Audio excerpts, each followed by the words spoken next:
Dr. Mudd fought the yellow fever outbreak at Fort Jefferson because A. There was no one else to treat the sick prisoners. B. He thought it would help him get a pardon. C. He didn't want to get sick himself. Or D. He was forced to by the prison warden. Let's begin by locating where Dr. Mudd fighting the yellow fever outbreak is mentioned in the text.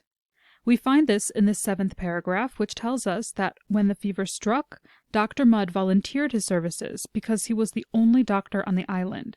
He had to fight the disease even after he was infected himself. Because the text tells us that Dr. Mudd volunteered his services, we can automatically mark off D, he was forced to by the prison warden.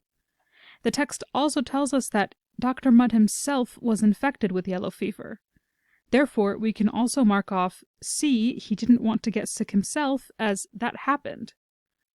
Because the text tells us that Dr. Mudd volunteered his services because he was the only doctor on the island, we can see that A, there was no one else to treat the sick prisoners, best matches the information provided in the text, and can be therefore marked as our final answer.